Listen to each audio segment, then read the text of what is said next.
flap, pustule, jowls, nugget, gurgle, smear, bulbous, pork. If you hear certain words on the job site, baloney, work can be uncomfortable. tender. So at least get work gear that's comfortable. Timberland Pro work shirts, pants, and boots. Head to toe, Timberland Pro. Not uncomfortable. Moist. This is the Dan Le Batard Show with the Stugotz podcast. I thought for sure you were going to start again with the Arctic Monkeys song right there. I thought we were just going to pick it up right there. We were talking before on the local hour, before we went national here at 10 a.m. Eastern. We were talking about the word Arctic and whether or not there's a silent C, whether the silent C exists. How do you pronounce it? Stugotz pronounces it Arctic. Yep, the right way. I pronounce it Arctic the right way. And then we started talking about a silent C. Is there such a thing in the English language? And Stugotz yelled czar and was very proud of himself. And then many texters yelled czar is not a word that is English. We've just sort of taken it from other people, kind of like what they did with our election. So what's that mean for Mike Fratello? No, that's a good point. But scent has been nominated now. Yes. Scent, the silent C of scent, but scent is, that's the C sound. Yeah, that's not a silent C at all. That's one of the sounds a C can make. I know, but so is there such a thing? Is there such a thing as a silent C? Muscle. That's still the C. Oh. It's still in there. So close. Yeah. Yeah, like Cedric Ceballos is not Kedrick Ceballos. Kedrick Caballos. Like, it makes that sound sometimes. Yeah, is there, can someone look this up? I didn't mean to turn this into grammar radio. I don't think that has a future in 2018. But I would like to know how Arctic is pronounced. So put that on the poll. How do you pronounce it? Arctic or Arctic? And now we will get to silly sports things. Sean Miller, Mike Ryan's got something for you on the Patriots. And we'll get to that in a second. All right. But have you seen this latest deal with Sean Miller? No, what happened? Okay, if you don't know who Sean Miller is, college basketball is an inherently corrupt system being investigated by the FBI. And Sean Miller is one of the coaches who has profited a great deal off of the backs of unpaid labor in college basketball. College basketball, incidentally. Did you guys notice this on Monday? You know the NBA is silent on the national championship game, right? Because of Like the sea in Arctic, yeah. Yeah. I love that the NBA just shuts down to protect its free minor league. Just shuts down. Hey, it's like a holiday. They don't do that for Jesus, man. So think about that for a second. Basketball does not genuflect on Christmas Day. It profits. It does not genuflect on Jesus' birthday. When does it genuflect? Villanova, Michigan. Huh? To protect their free minor league. It is such a scam, the whole thing, man. It is. So I have the Sean Miller deal. What does he get? He has to, well, you go ahead. You deliver this incredible news. Well, it's going to make you mad. It's going to make you mad. I'm already mad. Go that ahead. This guy at Arizona, who's at the center of all these contaminated, corrupt things, and was welcomed back to under FBI investigation, gave the defiant statement against ESPN, which had reported some things that he disputes, but ESPN stands by, and then he goes back to a hero's welcome because he played the card.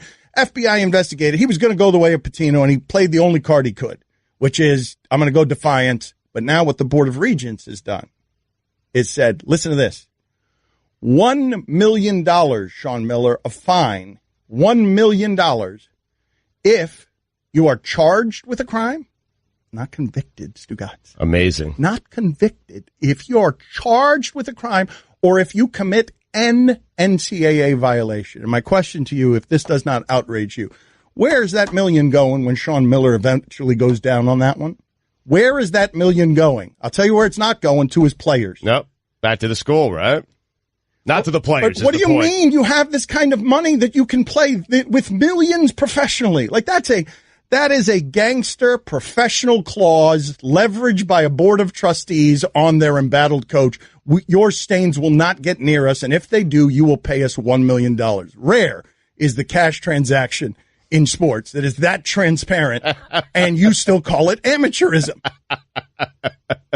They won't fire him, though. It's just $1 million at a charge. But when I'm saying, like earlier this week, we were talking about Art Briles a month after he leaves, is soaked in scandal that makes you banish him to hell every week. Yep. He leaves with a $15.1 million check on the spot.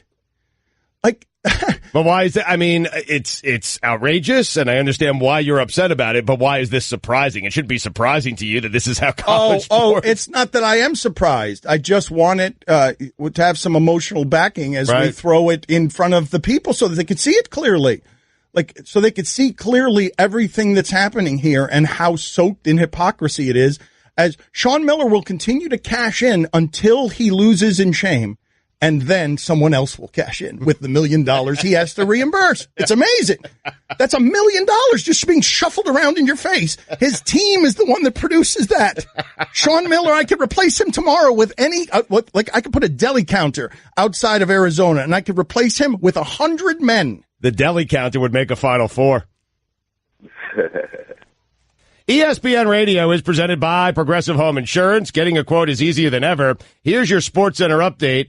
The Patriots traded Brandon Cooks and a 4th-round pick to the Rams for the 23rd overall pick and a 6th-round pick in this year's draft. Hold on. I said Mike Ryan would give us 30 seconds of good Patriots talk. That's my bad. We told you last year when we were going through the Patriots what they get for value, and we saw what they were getting on Brandon Cooks this year, and we made the crack, kind of a half joke, that Brandon Cooks was going to be gone the following year because his contract goes up. The Patriots, they just got a higher first-round pick than they gave up, all while having Brandon Cooks on a rookie deal. They run this league. Yep. They run it. Fascinating. Silent C. Giancarlo Stanton with a platinum sombrero, striking out in all 5 of his at-bats in his Yankee Stadium debut. Wait, what? Look at Guillermo. Oh, Guillermo. Give him something, Bill. Give him something. Welcome to New York.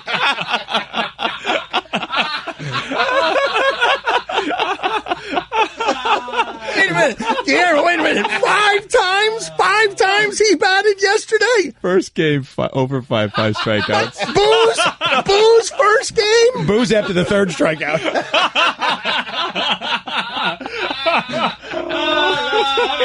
That's a funny thing. Oh, man. It's a funny thing. I miss him. Hi, everyone. Stugotz here. Support for the Dan Lebatard Show podcast comes from our friends at Rocket Mortgage by Quicken Loans. Chances are you're confident when it comes to your work, your hobbies, and your life. Rocket Mortgage gives you that same level of confidence when it comes to buying a home or refinancing your existing home loan. With Rocket Mortgage, you can apply simply and understand fully so you can mortgage confidently. To get started, go to rocketmortgage.com/Stugotz, STUGOTZ, equal housing lender, licensed in all 50 states, NMLSconsumeraccess.org number 3030. Dan Lebatard. I had a dream last night about the show that Stugotz was filling in for Joe Buck on his podcast, and Allyson called me to tell me what a great job Stugotz did. And I realized this is a dream because Allyson would never praise Stugotz. Stugotz would never fill in for Joe Buck's podcast that may or may not even exist. And if I did, it wouldn't be good. Factually, a lot of factual errors in your dream. What a weird dream. Yeah. Stugotz. So that's the height of your fantasies, Guillermo. Well, maybe it was a nightmare. I don't know. It happened when I was asleep. Thank you, Guillermo. That's how dreams work. Yep. This is the Dan Lebatard Show with the Stugotz on ESPN Radio. We have talked about late night television and the changes in late night television over the years, going back to Johnny Carson and then Letterman and Leno were the height of entertainment on television at one time. And then the late night game changed with Conan O'Brien and Jimmy Kimmel and Fallon. And Fallon came on so strong. Colbert now. Fallon came on so strong, Stugotz, with creative things that were kind of benign. A benign television show that had creative things like bands playing, school instruments and playing them well and doing things with celebrities. But in the recent political climate, he's losing. because he can't keep up with what Colbert is doing on politics, and he can't keep up with what Kimmel is doing on healthcare. Right. He's not good. He's not strong enough in those areas. He's not opinionated enough. His writing and his writer's staff is not strong enough to be able to do the politics as well as the others are doing it. So you know what he's doing here? And what do you think of this as a play? Because the play can't be Jimmy Fallon catches up to Colbert and Kimmel because he talks in 2018 America about politics. Nope. He's got a co-host, and it's going to be Cardi B. Woof. What? Wait, What? Cardi B's doing the Tonight Show? Jimmy Fallon is taking on a co-host for the first time. I just read this morning. Tell me if I'm wrong. Is it reckless speculation by me? Did I get fooled by a fake shark that was in a flood again? Or is it true? Is Cardi B, because I do this sometimes. I go on the air with information I think to be factual, and then I get very scared because I might have been tricked by actual fake news. This is so exciting. You know, Allyson does a fake Cardi B. No Does she? way. Yeah, she does No a way. fake Cardi B. Allison, this is amazing, and this opens the door to the limited fakes for only 43 minutes. 786-456. Be quiet for a second, Allison. 786-456-4837. This opens for 45 minutes only. The doors to the limited fakes. 786-456-4837. Without further ado, Allison, don't say anything else. You're not even at the microphone as Allison. I want you to get deep into character, and I want you to be Cardi B here, okay? I want you to put the B in Cardi B. Are you ready? I know you don't like cameras, and I know you don't like this moment, but just give me limited fake Cardi B as alleged by Guillermo. No.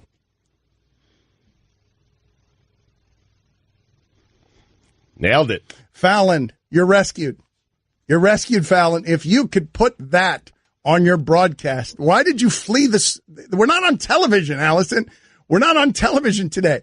You fled out of the camera shot when the cameras aren't on. We're here by ourselves. What just happened there? I saw Billy getting ready to tell you this excitement he had, and I go, "Don't do it, don't do it." And Chris is like, "It's happening, it's happening." It's wonderful. It's good that we can all share this together. One more time, please. Yes, if you don't mind, just one more time, and please just bathe in it. Don't run out of a camera screen when there's no cameras on. Just bathe in. Okay, thank you. Thank you. Good. Yeah, it really is Identical. So Jimmy Fallon is really going to chase down. He's going to hunt down Kimmel and Colbert. None of the C's are silent. Colbert, Dr. K. What do you do with this if you're Jimmy Fallon? Because I do believe it's actually the way to go. See if you can get young people.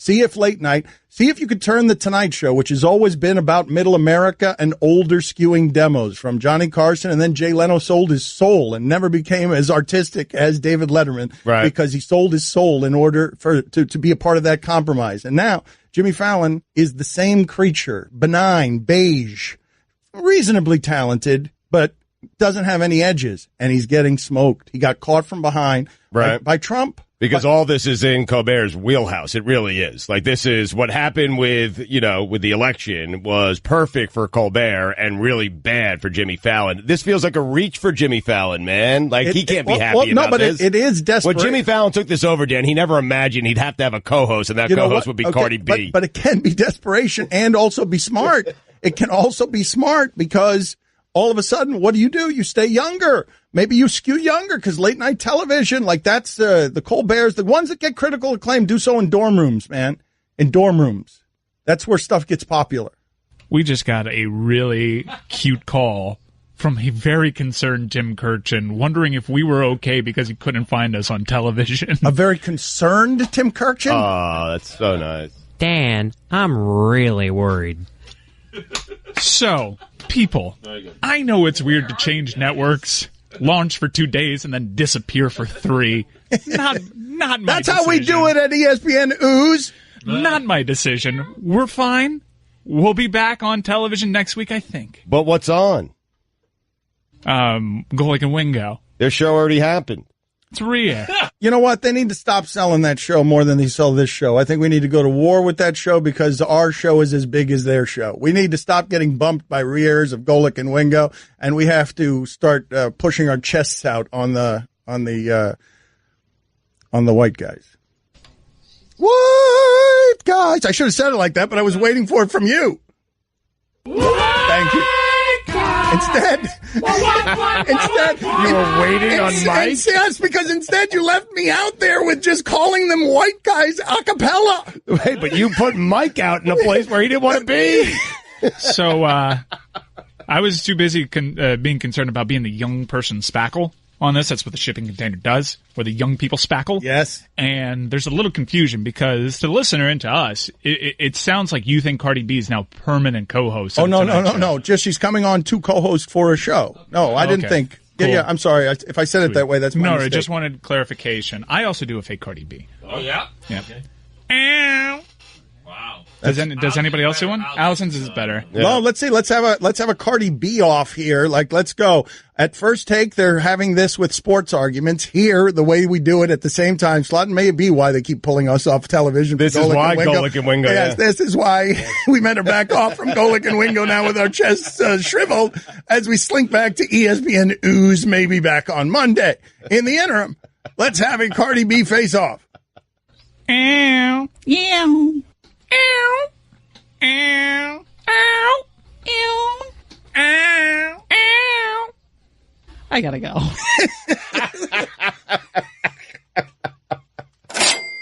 More money, more problems. Don't you guys think that's interesting, though? The idea that Jimmy Fallon's got to resort to that to see if he can shake it up. Because, yes, it's very interesting. I think because she did it one day. And they saw a numbers spike. He's making money moves. Yeah. If there's anything that a good business owner knows, it's that the right employee can make or break a business.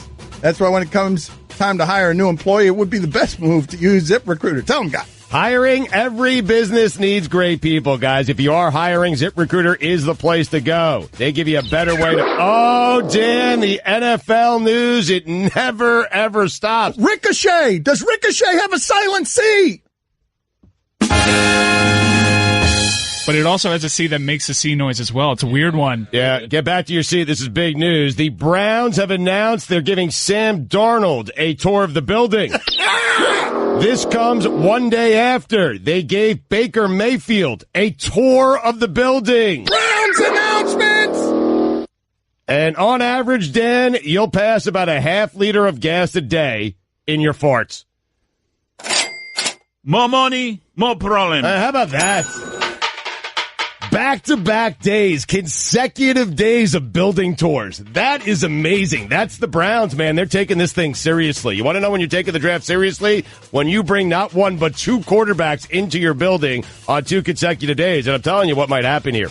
The Browns are so bad at this, they might take Sam Darnold and Baker Mayfield. And they probably should, because chances are one of those two will be good, and both guys will be very familiar with the building. I mean... It's amazing. Dan Le Batard. How is it that you guys are viewing the Game Show Network as some kind of sad? Stugotz. I love the Game Show Network. Well, it's so fun. Who doesn't? I don't even understand what's happening. What shows does she watch? It's all she watches. All of them? She watches all of the shows. But, Mike, it's so wonderfully mindless. Like, it's got to be, you don't have to do anything. You could just sit there watching television and not think about anything. Maybe you're cutting right to it here. It's just she's only watching mindless entertainment. But as an escape hatch, you can't say this to the people listening right now and not accuse them of the same thing. They're not even watching game shows. They're listening to us talk on the radio about somebody watching game shows. This is the Dan Le Batard Show with the Stugotz on ESPN Radio. ESPN Radio is presented by Progressive Insurance. The Dan Le Batard Show is brought to you by Pennzoil Synthetics, taking synthetic motor oil performance to a whole new level. Make the switch to Pennzoil Synthetics today. Guest on the Dan Le Batard Show appear via the Shell Pennzoil Performance line. Mean Gene Okerlund going to be there at noon Eastern. Here's your SportsCenter update. The Patriots traded Brandon Cooks in a 4th-round pick to the Rams for the 23rd overall pick and a 6th-round pick in this year's draft. They have 2 number 1s this year.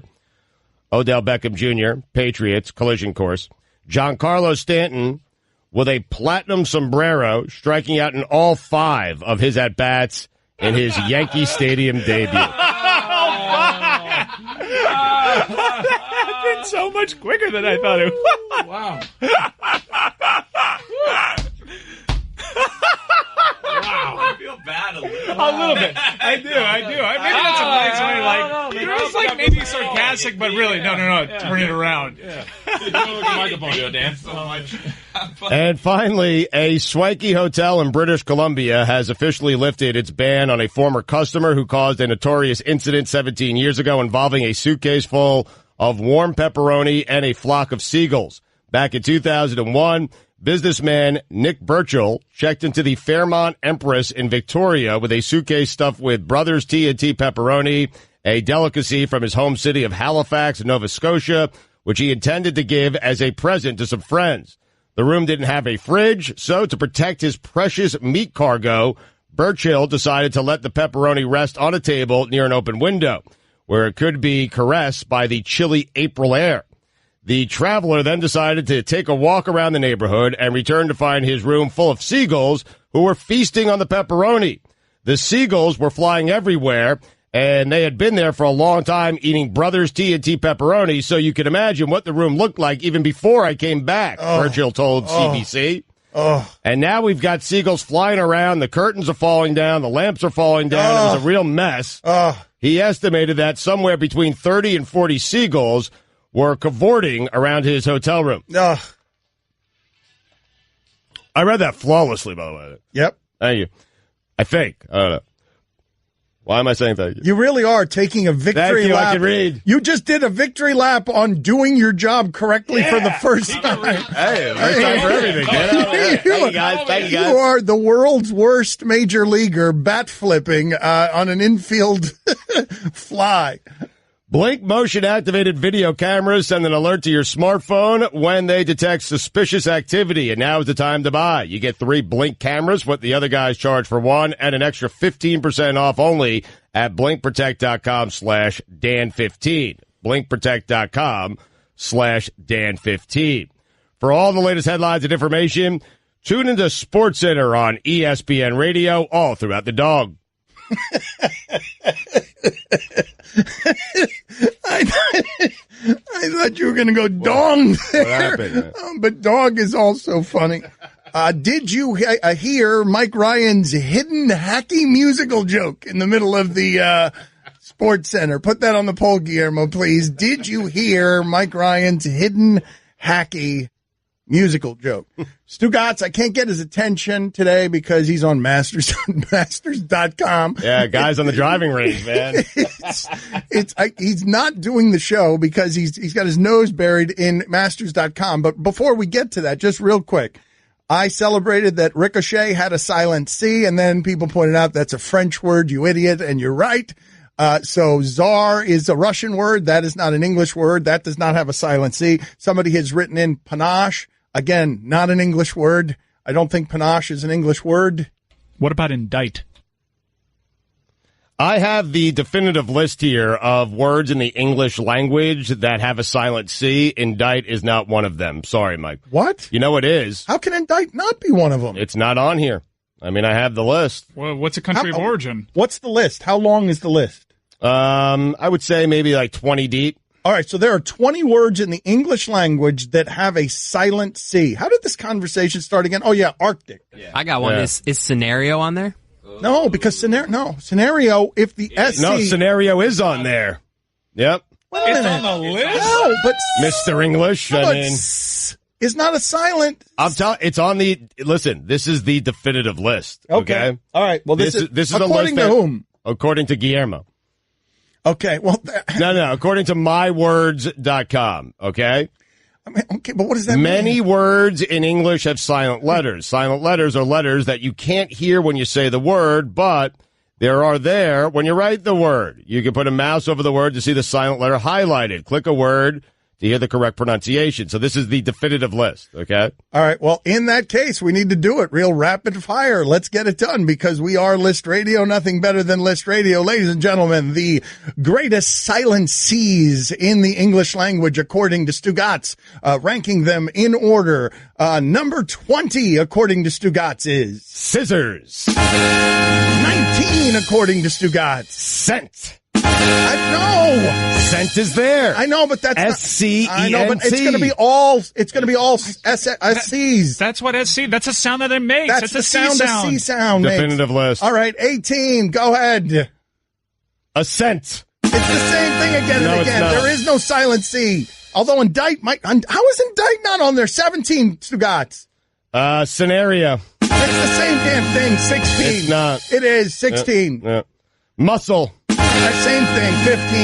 15. Luminescent. 14. Fluorescent. 13. Disciple. 12. 11. Descent. 10. 9. Conscious. 8. Ascend. 7. Abscess. 6. Miscellaneous. 5. It's all the same thing. I'm running out. You counted the list wrong. $2. $2. You read the internet wrong. Fascinate. All right. Incandescent. There is no silence. And, of course, sandwich. Sandwich. Oh, that's the silent D list. I'm sorry. I have those, too. Handkerchief. That's not a silent. And Wednesday. What have you discovered over there on Masters.com? It's amazing because, listen, this is a great week. The par 3 is today, 3 o'clock on ESPN. You're welcome for the plug. But 3 o'clock on ESPN, it's my favorite. They really needed the rub. Yeah, they really do. You're welcome for the plug, ESPN. Yeah, listen, we're only on ESPN radio today. We're not even on TV, but you are welcome for that plug, ESPN. Your ego knows no bounds. It's not ESPN promoting us. It's you promoting the Masters for ESPN. I got to be honest. In a way that moves the needle. I have shifted my focus from playing at Augusta to covering the Masters. That's what I'd like to do because I'm telling you, golf needs someone like me out there at the Masters, just having fun, yucking it up with the fans, man. Agreed. Yeah, just send me out to Stugotz Army. They'll come out. Right. I'll be out Golf. with the fans. Van Pelt throws it out to me. That's right. Golf, you need to fix that. Just like Jimmy Fallon, Cardi B, just like you need to fix that by throwing Stugotz in your golf coverage because you need your demo to get younger. It's not getting younger. Tiger Woods is an old man now. He's an old man. You need your demo younger. Send Stugotz out there, the 44-year-old Stugotz, to play the 9-year-old mischievous guy and see how fast the Masters ejects him from the premises. Exactly. Now they'll love it. I'm telling you. But again, you're welcome for the plug. So 3 o'clock is the it's the par 3, and it's my favorite thing. But I've been watching. I'm distracted all week. I apologize because I've been on Masters.com. I've been on the app. I've been everywhere. Guys on the driving range. I watched Tiger and Phil in their practice round yesterday, which was great. And I'm telling you, I've never been this excited. It's my favorite week of the year. I've never been this excited for the Masters because of Tiger Woods and because of Tom Rinaldi.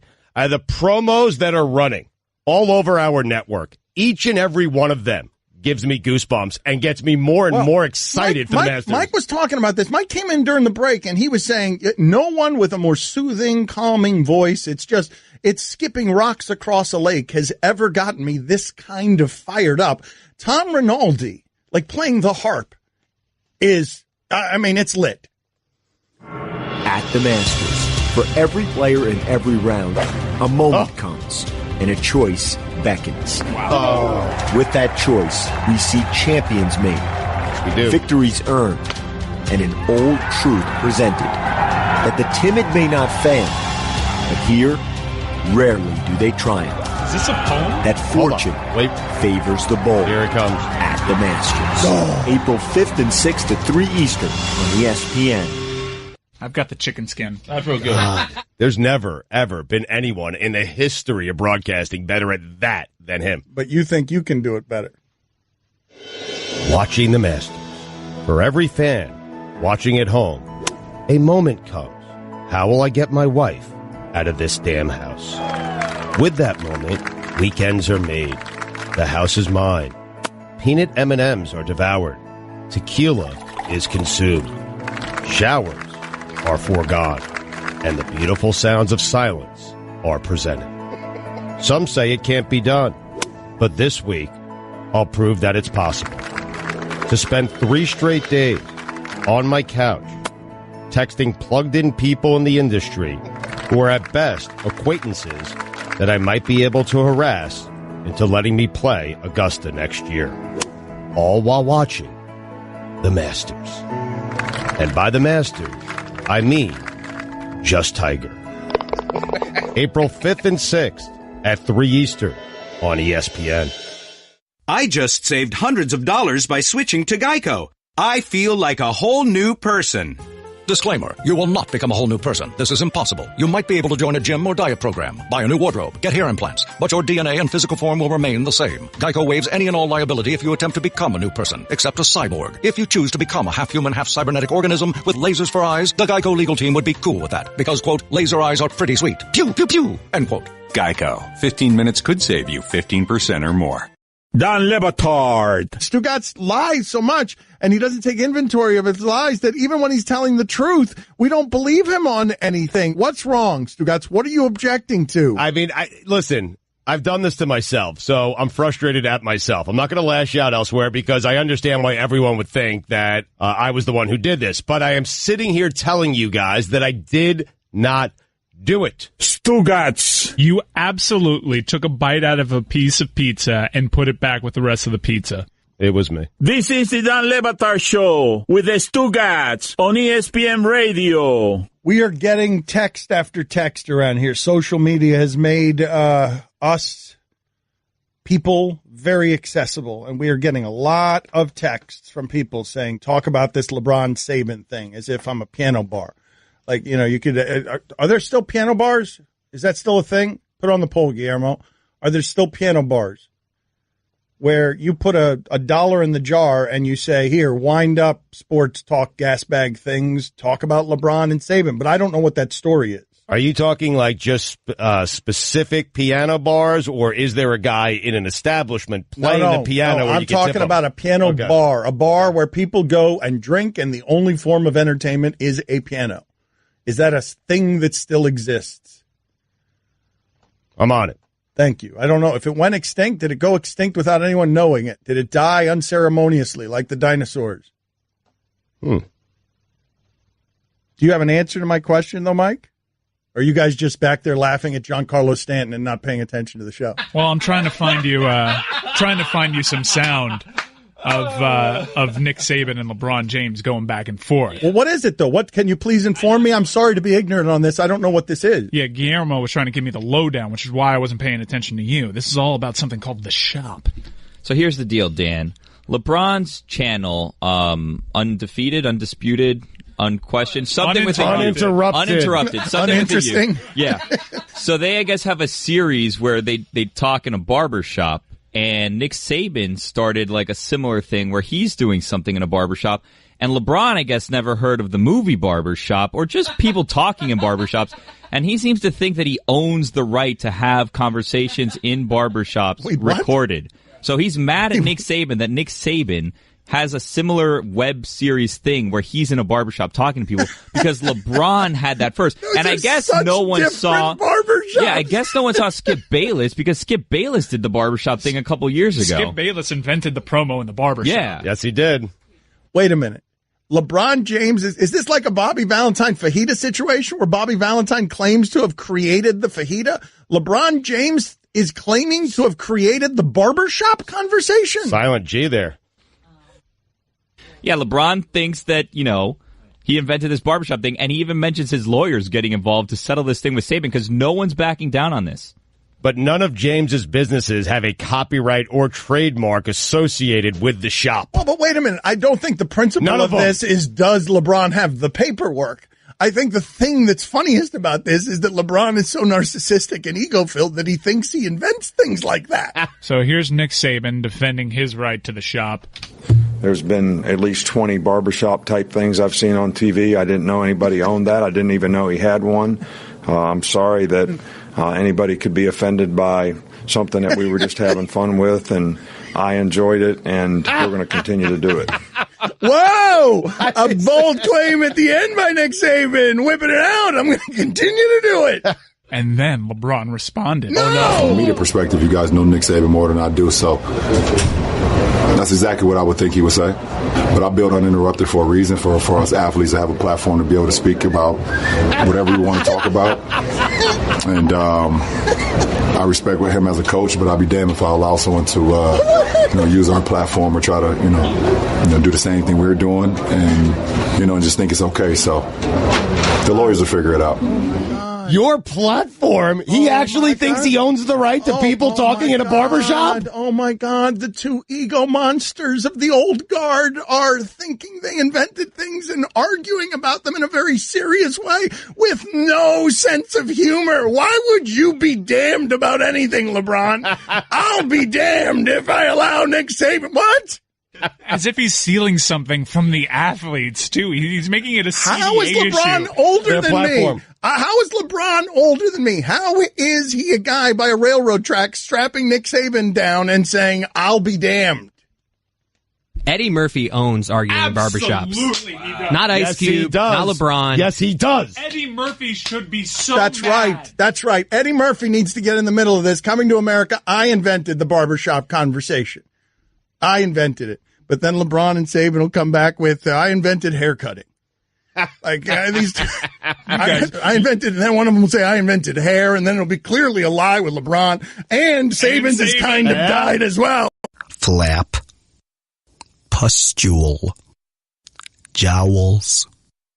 Nugget. Gurgle. Smear. Bulbous.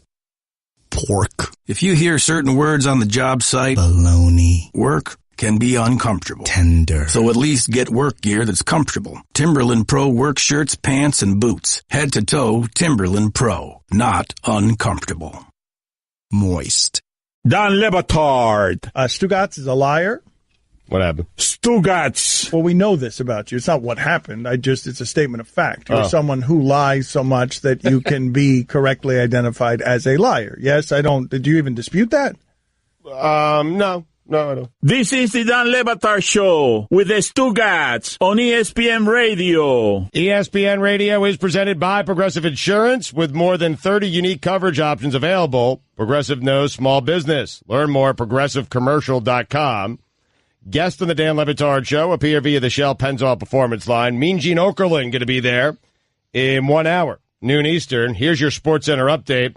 Alabama coach Nick Saban said Tuesday that he doesn't plan to scrap a program that drew a complaint earlier this week from LeBron James and his media platform, Uninterrupted. Can we hold on a second? Mike, can you just play those sounds back to back? Guillermo, put it on the poll. Who's taking themselves more seriously here? On something absurd, LeBron or Nick Saban? There's been at least 20 barbershop type things I've seen on TV. I didn't know anybody owned that. I didn't even know he had one. I'm sorry that anybody could be offended by something that we were just having fun with, and I enjoyed it, and we're going to continue to do it. I mean, he should just laugh at that and say LeBron's a crazy person. Like, what's the matter with LeBron? And then LeBron's got to have retaliate because it's not. I mean, so much ego. Good. From a media perspective, you guys know Nick Saban more than I do, so that's exactly what I would think he would say. But I built Uninterrupted for a reason, for us athletes to have a platform to be able to speak about whatever we want to talk about. And I respect him as a coach, but I'll be damned if I allow someone to, use our platform or try to, do the same thing we're doing and just think it's okay. So the lawyers will figure it out. What is he talking about? Because the Players Tribune was created before Uninterrupted. That is a platform for players. He stole that idea from Jeter. Not true. LeBron invented words. Oh. Shohei Ohtani hit his first Major League homer in his first home at bat for the Angels. That dude's got to win 8 Ks, a homer, a single. Pretty cool. He's going to change baseball, this guy. He really is. He's going to save baseball. I predict that. Oh, God. There it is. There it is. Stugotz discovers someone and boom, saving baseball. He's a messiah. Ohtani. And finally, eating 50 bananas will give you the same dose of radiation as one dental x-ray. What? Listen, I mean, I don't know what to tell you about Saban and LeBron. I can't even do it because it's both stories that we covered. Damn. Okay, that's fine. It's all right. We did Ohtani. We did the Saban clip. I couldn't even make one all up right, there. let's read the last sentence. It's okay. Oh, I got 2 more sentences. Looking great at your special event or wedding has never been easier than with thebblacktux.com. They've got tons of new suits and tuxedos that'll make you stand out for the right reasons and score $20 off your purchase. Simple. Visit thebblacktux.com/Dan. For all the latest headlines and information, tune to the SportsCenter on ESPN Radio all throughout the day. I have to correct an egregious mistake. We have a very important update on this whole barbershop situation, Dan. So LeBron's thing is called The Shop, and it's the, and then open scissors, and then shop. That's their logo, white scissors. LeBron invented scissors. Yeah. Well, Nick Saban's thing is called Bama Football Shop Talk, and then at the bottom of their thing, it says EST, open scissors in white, 2018. Oh, now, I can't wait till the lawyers get involved. I will say this. Nick Saban's scissors seem to have a dot in the middle where they, open and close, because that's how they would open and close. LeBron's scissors do not. Wow. Well, we'll get back to that important story, because I think we can all agree LeBron and Saban taking themselves very seriously on a stupid subject is where sports media needs to go. Seems like LeBron's got him. But Stugotz wants to laugh a little bit at the Mets and old people, and LeBron has never sounded older than I'll be damned. I'm telling you. I know he's still playing very well, but that is the tipping point on where he descends. I'll be damned if I'll allow Saban to do what? Say that he can continue to do barbershop talk when I invented the barbershop talk? That's the moment you'll recognize as LeBron being past his prime. Right? Yeah, I think so. That is old guard, I'll be damned. The phrase, Guillermo, put it on the poll. The phrase, I'll be damned. Does it make you 100 years old? Now, before we get to Mets fans being mad because they don't know what Facebook is and they can't watch today's Mets game. Freaking out, man. They are freaking out because old people who love baseball are like, there's an afternoon game, Maud. What's this Book of Faces thing? I'll be damned if I don't watch the Mets today.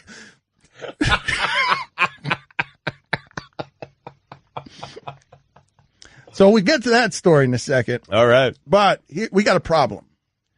If you haven't been listening to the show recently, and the egregious mistake I have to fix is that Bobby Valentine clearly didn't invent he claims to have invented the rap. Oh. it's a bad mistake. I will pay the $2. He claims to have invented the rap, much like LeBron created the barbershop conversation.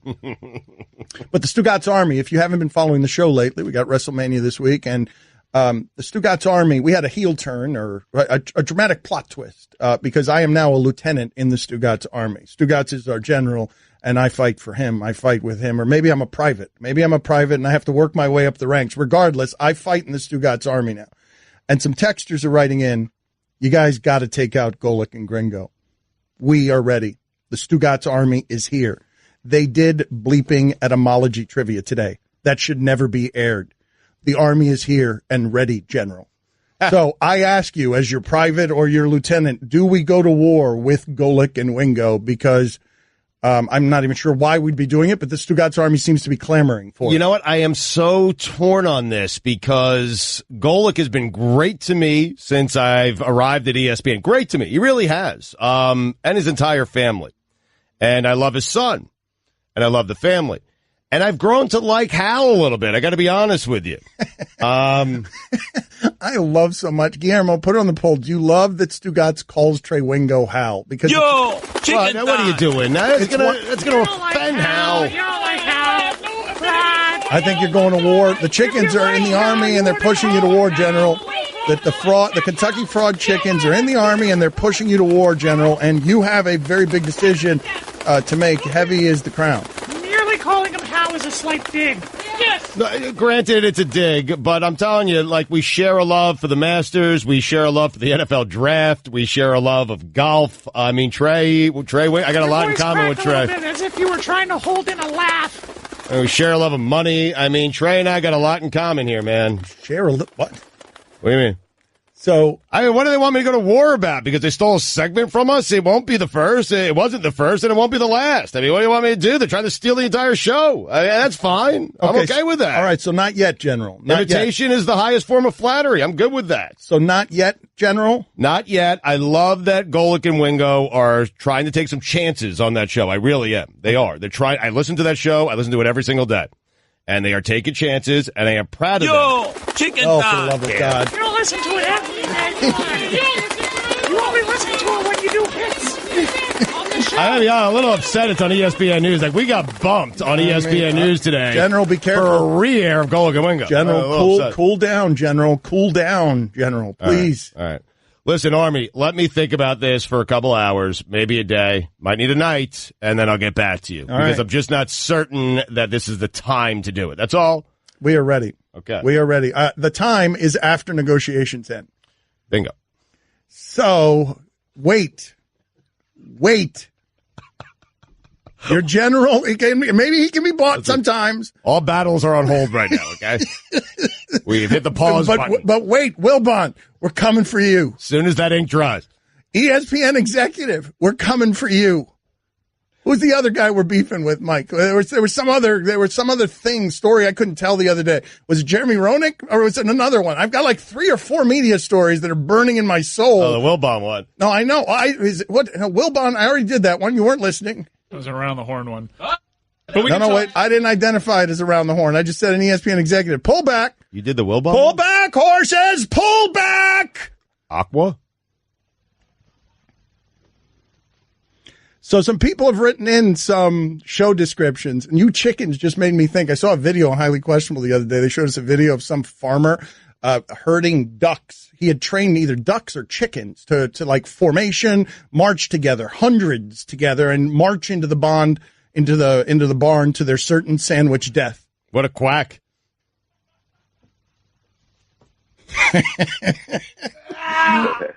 Boom!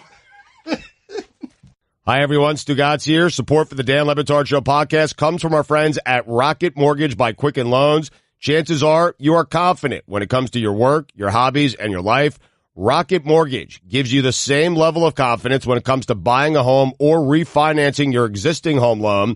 Rocket Mortgage is simple, allowing you to fully understand all the details and be confident you are getting the right mortgage for you.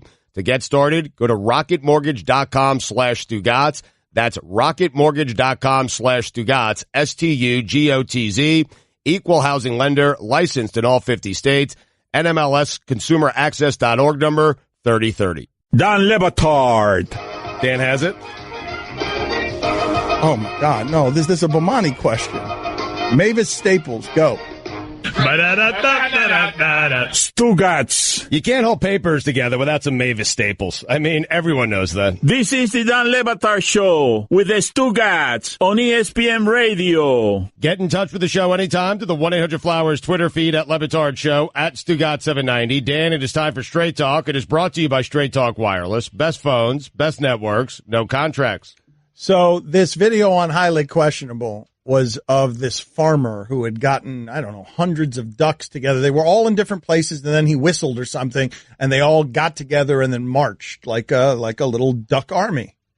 And the chickens reminded me of that, the Kentucky Fried Chickens, running behind you, bumping into each other, being a part of the Stugotz army, but also knowing that their general is sort of full of it. So it's all very hard. Like, we're all fighting on your behalf. I mean, just full of mischief and anti-media. That's what the Army's all about, man. I mean, yes, that's what I am full of. Yes, well, that's right. It scares the mainstream media, though. Good. It scares Michael Wilbon and Rich Eisen and Dan Patrick. You've heard it on the show here. You've heard it. Yep. Their only comeback is their resume.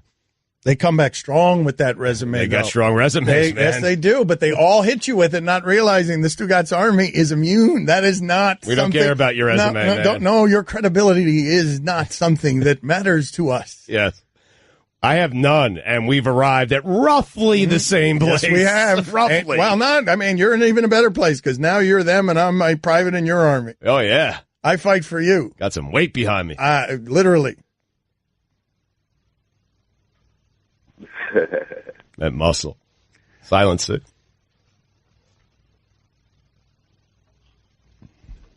Aqua? Did Bobby Valentine invent the rap, yes or no? Yes.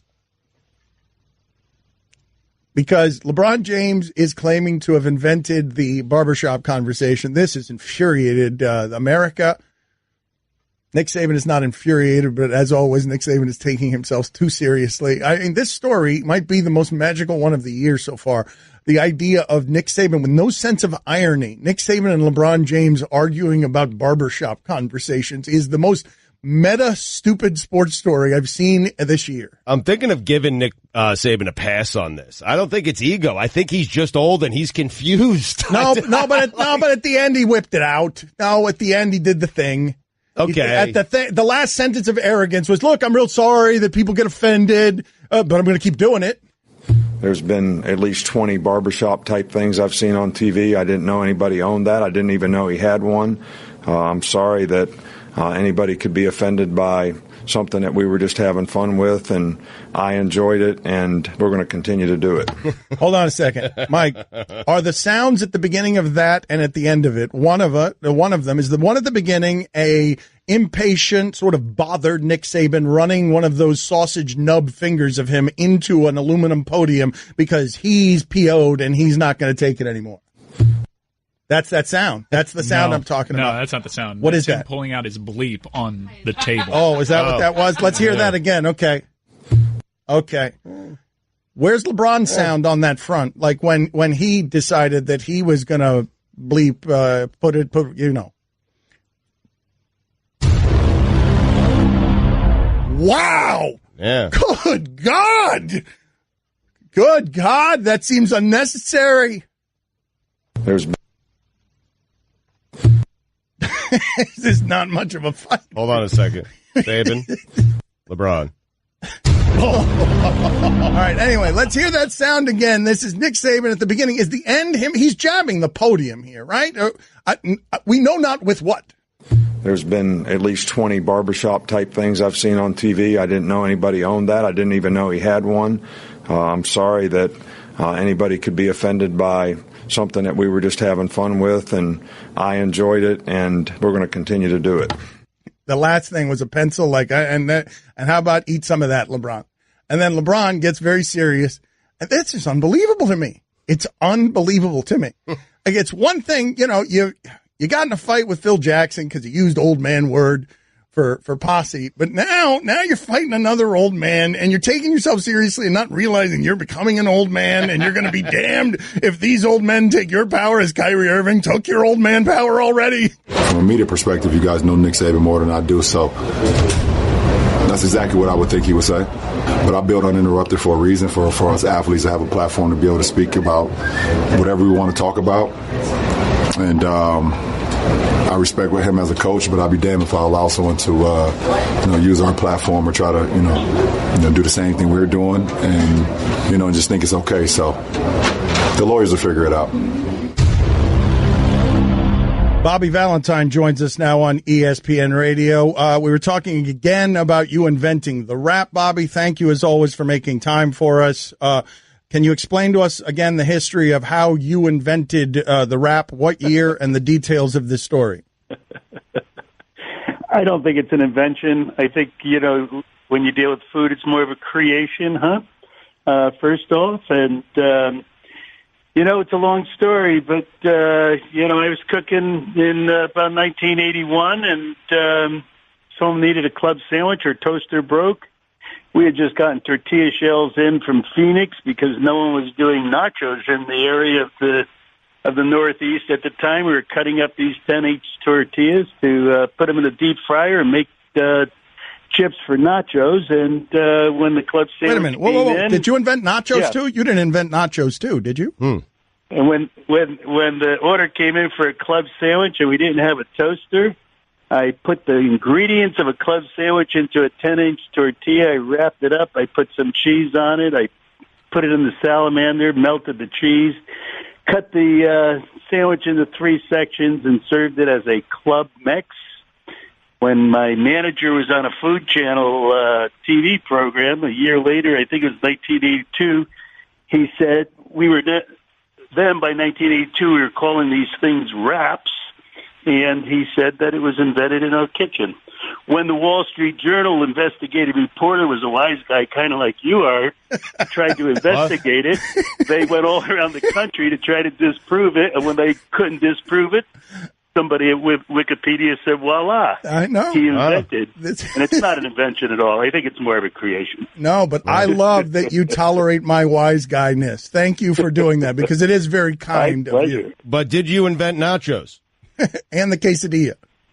That's good. I like it.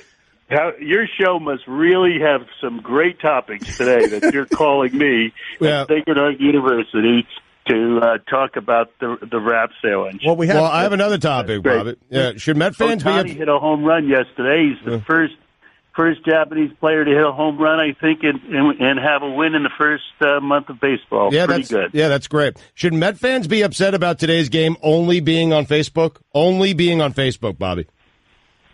Well, I don't think so. I think it's a way of future, and but Met fans should think of Major League Baseball as being a progressive sport. Would you know how to access a game on Facebook? Because I don't know, Bobby. I can't do it. We're not making fun of you. I can't really. I'm no good at that stuff. I'm not on Facebook, so I'm no good at that stuff. Wow. Yeah, I'm afraid I can. Yeah, okay. And I probably will. You invented Facebook. No, don't do that. Don't do that. Don't do that.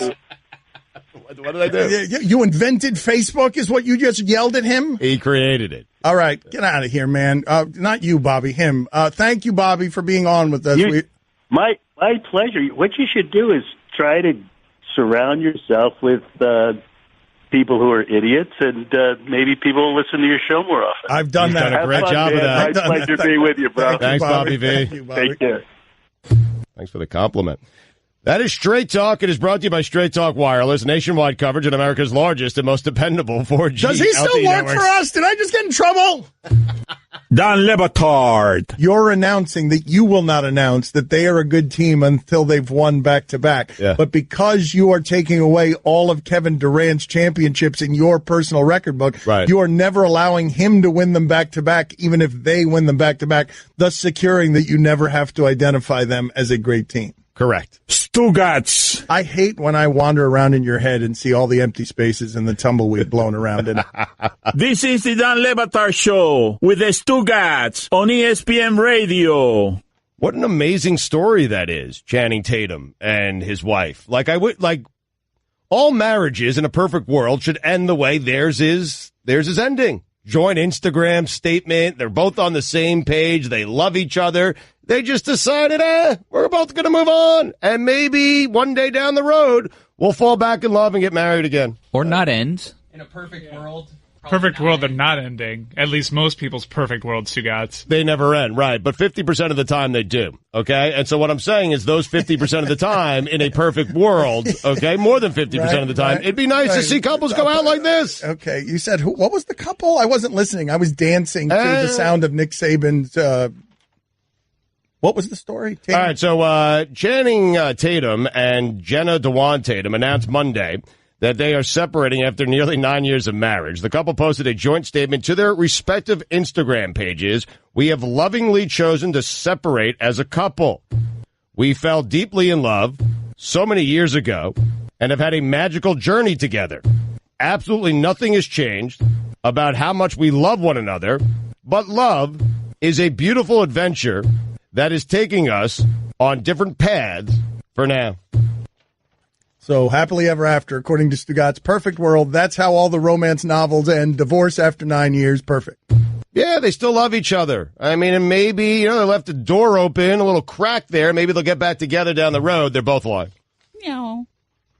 Mike, I think we can get this DJ thing off the ground. I really do. I think that we can absolutely fill a place, 600 people, 1,000 people, listeners listening to you DJ Just Show Sounds. And if to put actual music around it, like put music that isn't silly around it, I would love to have a concert. We'd fill a place for Mike doing a DJ concert with Just Show Sounds. No doubt. Feel like No in doubt. Miami, Yeah. maybe not anywhere else, but we'd fill a place down here. Appearance fees? It's my mission to actually learn how to do this live. I mean, I do this live, but actually DJ, because right now I'm just playing a track, but I want this to happen. But would you prepare, or would you just do it on the fly? Would you just try and be? No, I would organize a set. If I'm putting my name onto something. But Mike, you're very good doing it impromptu, though, is what I'm saying. Everything that you do around here, all this music that you're making, is you've got a good ear for this stuff. You got a good ear for radio. You got a good ear for music, and you're doing all of it on the fly. None of it's pre-produced. Yeah, but I'd want it to be really cool. I'd want it to be like, wow, that's Deadmau5 right up there. Mm-hmm. Okay, wow. Okay, so that's where we're putting the standards at the start. Yeah, so you two can be LeBron James and Nick Saban in a future life and claim to have invented music. I want to move people, not just physically, emotionally. No. Yeah, all right. What a great... You want a dead mouse on stage with you? No. That's one way to get one. No. And that, if you don't know, is Allyson Turner doing a Cardi B impersonation, because we're talking about late night television, how Jimmy Fallon has to help his sagging ratings as he falls behind with politics by getting Cardi B as a co-host. No. Have we established whether that's a good Cardi B impersonation? She's been begging to do it over. Okay, let's go. Let's please, a second please. chance. Oh, wait a minute. Did any of the limited fakes call? All right, 2 minutes only. Limited fakes welcome. 786-456-4837. Limited fakes are welcome. 2 minutes only. We're having a clearance sale on limited fakes. 786-456-4837. Why does she want to do it over? Or, Guillermo, did you just entrap her with your silliness? No, she needs to hear it again, so she just played it on her phone again because she's not happy with how it came out. Because obviously everyone knows this exact sound she made one time on a Jimmy Fallon interview. No. Allyson, let's go. We can't have empty silences here. All right, let's do it. No empty pauses. Is this a radio show? Is that why? Yeah. Okay, I do. It's limited fake. That's why this is hard. That's fine. 786. That's it. Whoa. And I hope it's better than that, because that sounded a lot like the last one. Whoa.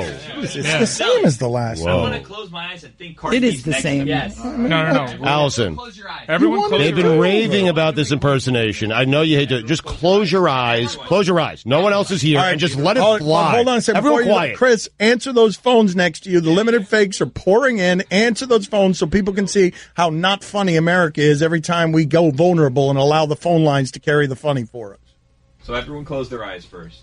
Yeah, everyone close their eyes. If you're driving, close your eyes. What about that thing Mike said about radio silences? Well, just like a half second for All right. Allyson. Carve out. Everyone just close their eyes, okay? Oh.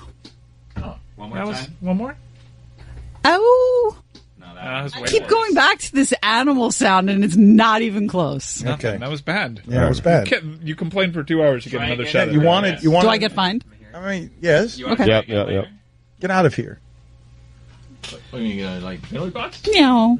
Yes, penalty box for Allyson. Yes. Oh, nice. Yes, penalty box for Allyson for not Excellent. not doing anything correctly. You can open your eyes now. Okay, thank you. I wish this were on TV. I was getting dizzy. Oh, it would be a true penalty for her if we were on TV. It'd be the worst. Right, 2 minutes of a camera on her? 2 minutes with a camera right directly on her. It's it's like Guantanamo for her. It's some sort of torture. Poor Chris. I always feel bad for him. I'm scared.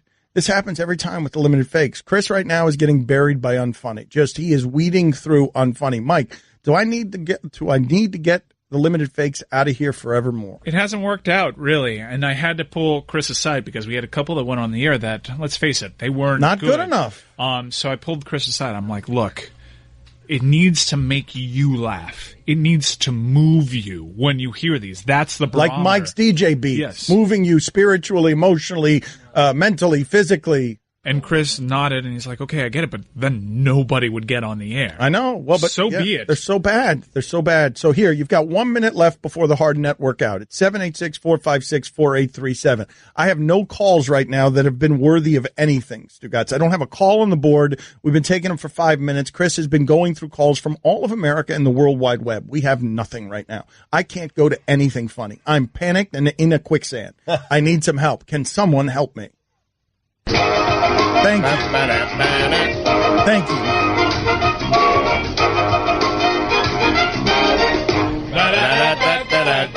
We've got to go to the magic crate of content here. We have to do that whenever that music appears. That's why it's magical right there, because I was out of material. And boom, a party breaks out. Yeah. Poor Chris, man. I don't have a call on here. Not one? Not one. No, everyone's trying to call in. There's no one worthy of making this. So, will the Mets... Oh, here's some sports talk. Will the Mets get over the injury bug and compete with the Nationals in the NL East, Stugotz? Wheelhouse! I got to be honest. The fake ace last night was really, really good. I mean, Matt Harvey was really good. And I will tell you this. Matt Harvey as your ace, not good. Why? Because he's not an ace. Fake ace is what he is, okay? But Matt Harvey as your fourth starter, if they stay healthy, Thor, the Degrominator, and the Black Knight. And forget about Steven Matz. The Black Knight. It's the Dark Knight. Who's the Black Knight? The Black Knight was Martin Lawrence. Oh, you're right about that. Who's the Black Knight? Martin Lawrence. Martin Lawrence was the Black Knight. If the Black Knight and the Degrominator and Thor could stay healthy, I'll tell you this. Mets going to win the NL East. How about that? More money, more problems. And Cespedes needs to stay healthy. Next, you're holding up the line, ma'am. What did you say?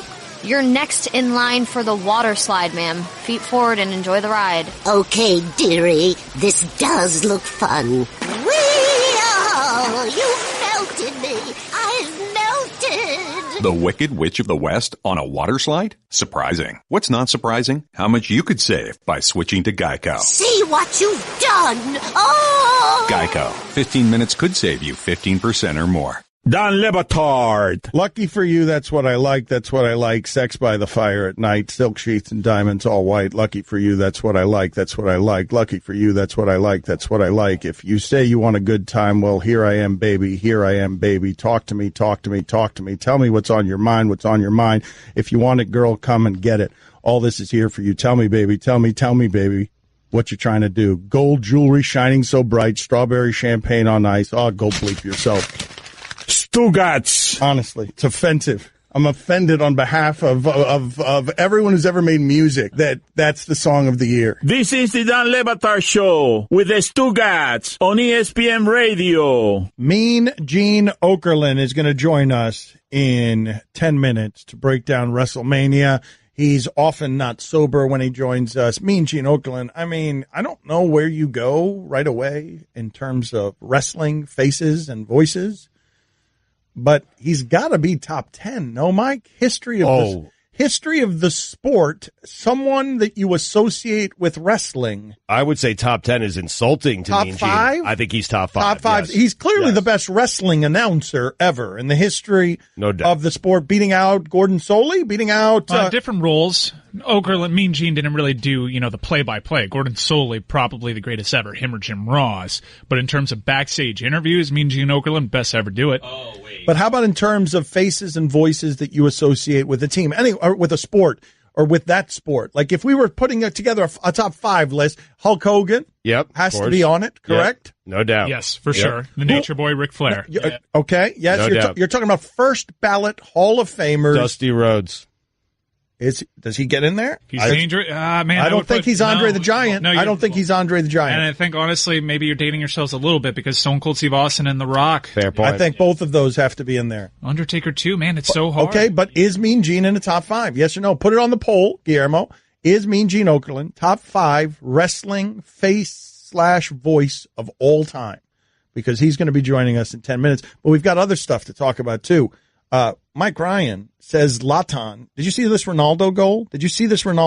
No. I thought Darren Ravel tweeted this, and he said, I thought this wasn't real. I thought this was Ronaldo had a goal in the penalty box, a bicycle kick right in front of the penalty box. It was beautiful. Using his length, it was a ridiculously strong goal that not a lot of people could have achieved. Yeah, Darren Ravel wasn't the only one. Twitter stopped for 20 minutes and praised Cristiano Ronaldo for this amazing bicycle art, kick. really, for sports art.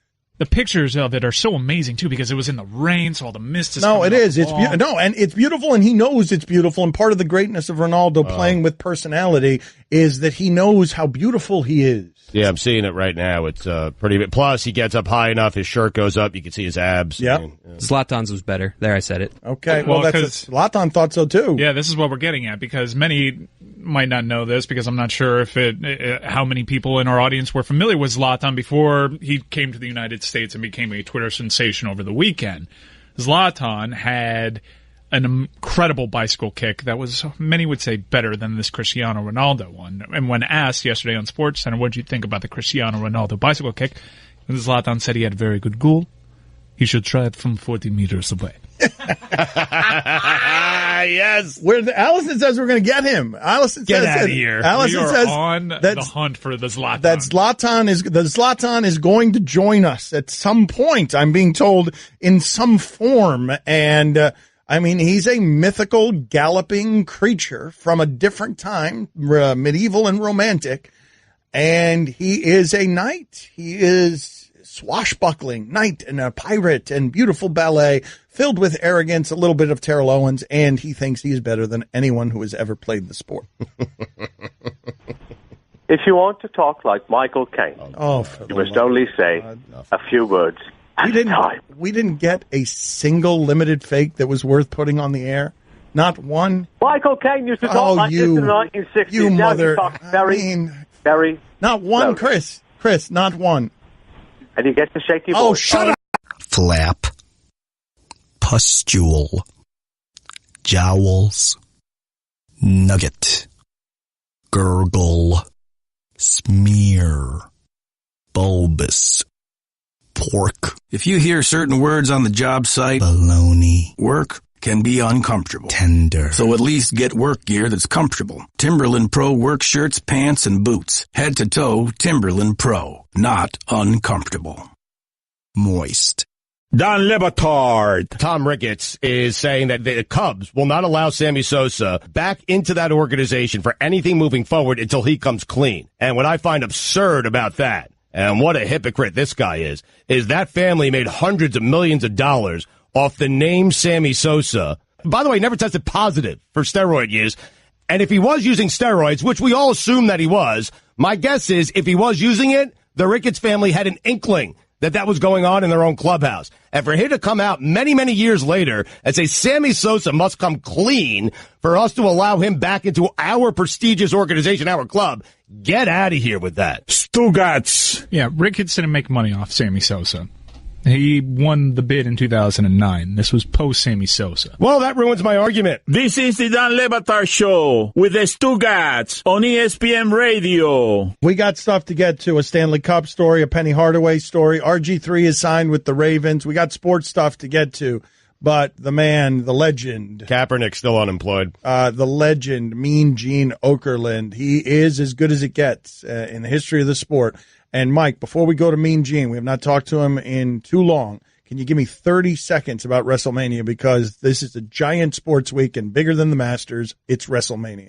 And much like the Masters, it's not just a one-day event, Dan. It's a week and full of events, and the Hall of Fame is a huge part of that. Mean Gene Okerlund is a WWE Hall of Famer, and Goldberg is going into the Hall of Fame this year. So nice that he patched things up with Vince McMahon. I'm glad that he found the joy in wrestling once again, but maybe one of the more controversial ones, Dan, Jeff Jarrett headed into the Hall of Fame. That's right, JEFFJARRETT. Jeff Jarrett is going into the Hall of Fame. Now, he was running a rival promotion of the WWE for many years that birthed many stars like AJ Styles, Samoa Joe, even Kurt Angle left the WWE for a brief time to go to TNA. He is now back in the good graces of Vince McMahon, so a huge weekend going down in New Orleans. You realize there's an entire week of events for Augusta, too, right? Well, no, but this is bigger. WrestleMania is bigger. What? And the biggest star in the history I said not unlike. Oh, that's a fine. Mean Gene Okerlund is the biggest thing in wrestling. We were talking before you came on here, Mean Gene, about whether you're a top 5 voice and face ever in the history of wrestling. We'll get to that question with you in a second. But can you promote WrestleMania for us? Are you a part of the festivities in a way that you could tell the audience what it is they'll be missing this week if they make the mistake of watching the Masters instead of WrestleMania? Well, the Masters, of course, I'm a golfer, and that's kind of a big deal for me. But this week, with WrestleMania 34 and in the Big Easy, gentlemen, I want to point that out. That means a lot of fun, a lot of cocktails, but also a lot of fans from virtually all over the world. And I think this particular card is incredible, but I do like the Hall of Fame and the fact that Goldberg, yes, is going to be inducted into the Hall of Fame by Paul Heyman. How about, is there a Hall of Famer in there that you're like, he shouldn't be in there? I should be in there, but he should not be in there. Does Mean Gene Okerlund ever do such a thing? Ever, no. Mean Gene? In your darkest moments, three cocktails in, Mean Gene, what might you say to somebody, I don't know about this person here? Well, Goldberg certainly is worthy. Greatest Jewish athlete of his era, with the possible exception of Monica Lewinsky. But take a look. Yes, we're taking a look at Mark Henry. At one time was, I guess, the world's strongest man, but he was a last-minute inductee. Ivory, a lovely lady from maybe a decade and a half ago. But I think it's a pretty good lineup. I don't think there's a bad one in there. You've got Hillbilly Jim, who's been a good friend of mine, and Kid Rock will be going in from the celebrity angle. So, guys, it's a great lineup for the Hall of Fame. Nobody in there that I think doesn't belong. How many drinks in are you right now, Mean Gene? No, come on. I'm just wondering. No, he's not any drinks in it. Gentlemen, it's early in the day. We're at noon here. I'm having a nice warm cup of coffee, hot cup of coffee. Oh. I do have a little Irish gimmick in there. If you caught me a little later in the day when your show was regularly on the air, yes, back then. we would have been into high test by this time. Those were the glory days. I mean, Gene, when we'd call you up in the afternoon. Oh, yeah. You'd call me at 4 and say we're going to be on the air at 4:30. That's right. And by that time, I had gone through my entire liquor cabinet saying I got to tune up for this one. That's right. Okay, well, let's work toward it. Now, Mike, should we come to Mean Gene every day to the week of two and maybe get him a few drinks in, or just, what did you call the Irish? What was in your drink? Hey, I can do that on my own. Okay, you don't need our help for that. Right. All right. We should have Mean Gene on again tomorrow. Yeah, of course. Our final show before WrestleMania. Yeah, man, he's the best, man. So, Mean Gene, though, answer that question, though. If you had to do it, and I can only give you 5, and you got to come up history of wrestling. Man, it's tough. Because we were talking before you came on, and we're like, this guy is top 5 of faces and voices that you associate with that sport. So if you won't allow yourself in the top 5, what would Mean Gene Okerlund? You got to pick 5. Who are the 5? Well, it can't be more than 5. I'm thinking of guys that wore a jock strap or a cup or something. No, it doesn't have to be. Doesn't have to be that. Doesn't have to be. No, but Mean Gene, when I think of course, baseball, number one, in my opinion, has got to be Hulk Hogan. Right. And not necessarily back in the fold here at WWE for some things that happened in the past, but I think we're all forgiving people, and sooner or later I would hope to see him amongst the rank and file of WWE. I think he can be helpful, even as kind of now a kind of a spokesman for the company. I don't believe Hulk is going to be getting in the ring unless it's to say something. On the other hand, I've got to go with Andre the Giant. By the way, that HBO special is coming up, I think, here in the next week or two. Andre, great guy. Speaking of cocktails, he could mow them down. Yes, he could. Yes, he could. What did you have a great story on that one, Gene? Because he could drink. I mean, he put you under the table. But anyone, a French hotel. He passed out. I think one of the great stories is Andre. We were in Pittsburgh, and we're out at the Marriott Hotel out by the airport because we were doing interviews. I was there with the late, great Gorilla Monsoon. Oh, man. And Andre got in the mudslides a little later on in the evening, and they said in the bar that he had consumed 22 of them. And these were not small drinks. These were fan-sized drinks. So as he was making his way across the lot to his room, he took a bump in the parking lot, and at 2:30, 3 o'clock in the morning, some folks found him out there sprawled out and passed out. But they went right to Gorilla Monsoon. He came down with one of those clothes hangers, you know, that you can kind of cart around, the clothes cart. Yes. And they propped him up on that clothes cart and took him into a room through the outside entrance, these sliding glass doors, and woke up in the morning. I saw him in the restaurant. I said, Andre, how are you doing, my friend? And he said, boss, not too good today. Forgot what happened. Oh, my God, the hydraulic but system. He was a classic. Yes, the best. How about number 3 for Mean Gene? Well, I've got to go with, a couple of old-timers here, and I want to throw these guys in. You know, the Luthezes and the Vern Gagnes, maybe even an Eddie Graham and a Bruno Sammartino, but these guys are from a different era. So if you talk about them today, you don't get a lot of feedback on it. And, of course, there's a lot of names that could go in there. But I'd have to say, without a question of a doubt, that one of the guys that I really think was a great worker, a great talker, and a great personality would be the Macho Man, Randy Savage. It's a good list. Yep. It's a good list. It's a good list. The young people on this list, though, Mean Gene. Where's the Rock, the Stone Cold? I know you were in WCW. No, yes, but I'm going to get to that. no question in my mind, as a worker, as a personality. Yeah, you can't get to that. You can't get to it, Gene. You have 5. Yeah. Gene, you picked 5. Hey, it's one over. at a time, please. Gene, it's 5. You picked 5 already. What do you mean you're going to get to it? What kind of fraud is that? No. I just said those guys are kind of in a different era. I'm not putting them in that top 5. All right, so it's Hulk, Andre, and Macho Stone Man. Cold, Steve Austin. All right. And probably you've got to go with The Rock, simply because of what he did in wrestling, coming from that great wrestling family, and then the fact that he's done so well in Hollywood. We kind of take a lot of pride in what The Rock has accomplished. Yes. All right, Mean Gene, go get into those drinks. Gene, I got to tell you, you're on the list. I mean, you don't want to put yourself there. Fine. When I think wrestling, I think Mean Gene. We're putting it, and Macho Man, get out of here. It's Mean Gene instead of Macho Man. Todd Pettengill. Please. Thank you, gentlemen. Thank you. We'll talk to you tomorrow, okay? You got her. All right. Work it. Splash. Miss that guy, man. Right? Great storyteller, too. He's the nicest man. I bumped into him last year at WrestleMania. He was so kind to me. He's kind to everybody. Super sharp with it. You would think because he's older. No, that guy's a promo machine. He knew everything that was going on this weekend. Hi, everyone. Stugotz here. Support for the Dan Le Batard Show podcast comes from our friends at Rocket Mortgage by Quicken Loans. Chances are you're confident when it comes to your work, your hobbies, and your life. Rocket Mortgage gives you that same level of confidence when it comes to buying a home or refinancing your existing home loan.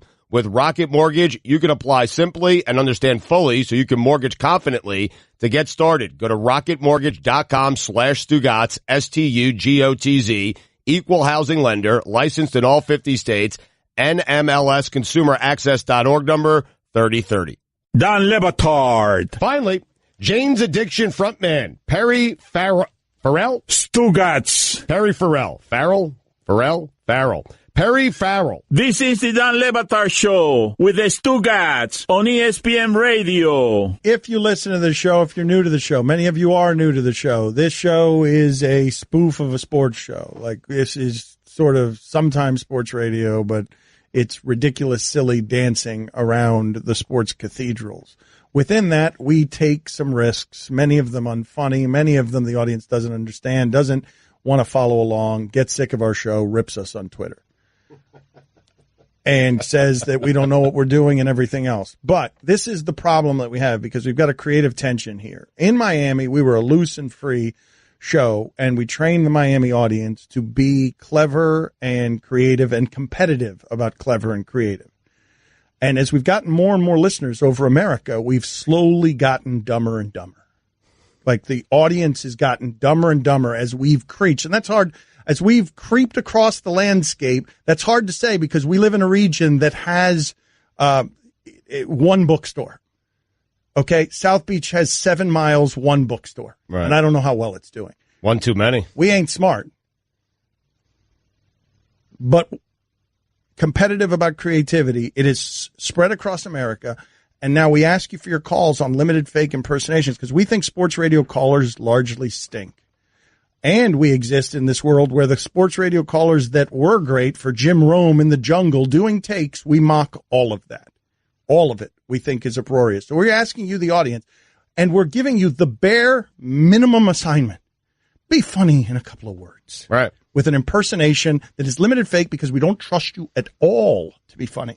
And so Chris has whittled this down with an America of callers, all of the technology in the world, the international World Wide Web, and the worldwide leader in sports. He has whittled this down to one argument he's having with one caller who is insisting that his Christopher Walken is good. and so he's taking all these calls. And Chris, please explain to me what your experience has been over the last 45 minutes as we try to trust America with the funny and they continue to hit the podium with Nick Saban sound. Everyone wants to do fake Elmos that are terrible. They want to do fake Liam Neesons where they're just saying no. They want to do Stugotz saying tight ends coach. They just want to say teh.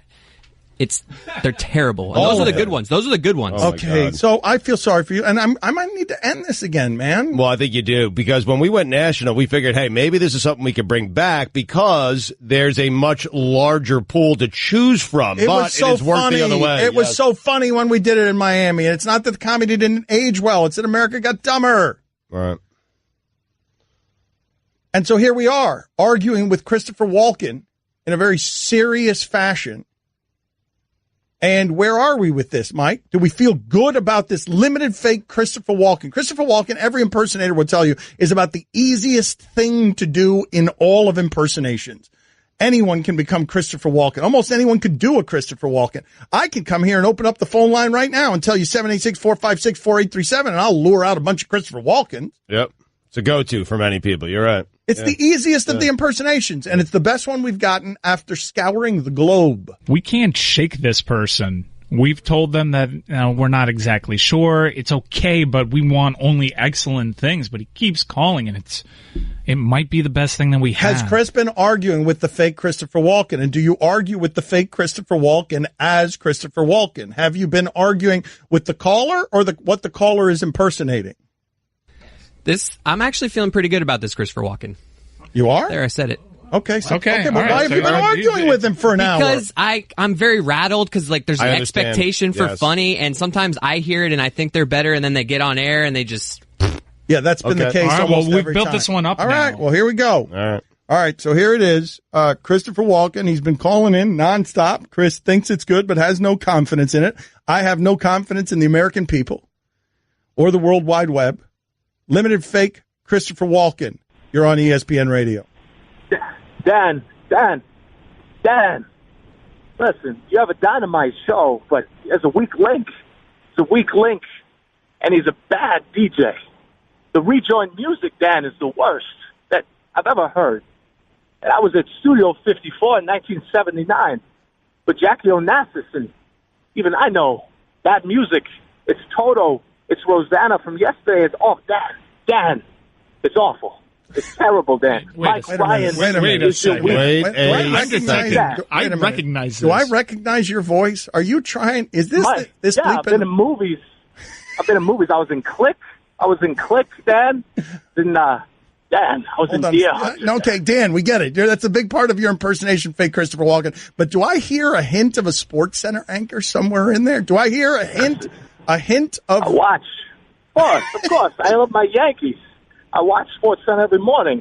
Mike, is this bleep? Randy Scott. Randy Scott. This is Randy Oh Scott. my God. Randy Scott on the speak on the show.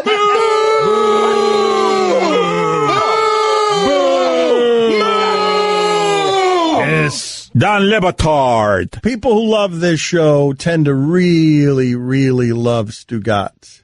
Thank you. Stugotz. I mean, yeah, the love is unreasonable for a man of your despicable core. This is the Don Le Batard Show with the Stugotz on ESPN Radio. All right, we've got too many things to get to here. Our thanks to Mean Gene Okerlund for joining us. Stugotz is mad at Penny Hardaway. We've got some Stanley Cup story that Stugotz wants to get to. We've got to get to my favorite colors. Oh, yeah. Yeah, 20th is Jacaranda, 19th is Chinchilla.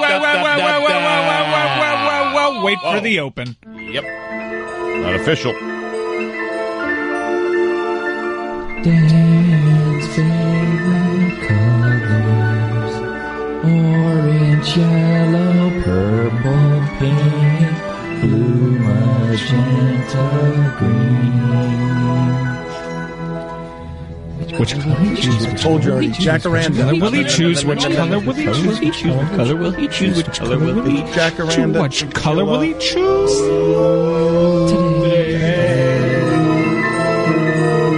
Number 20 on the list of Dan's favorite colors, following lavender, aqua at 39.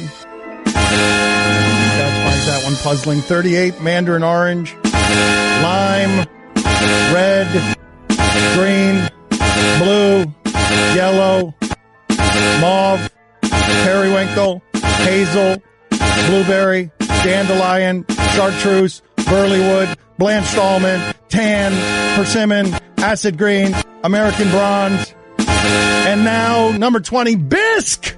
Whoa!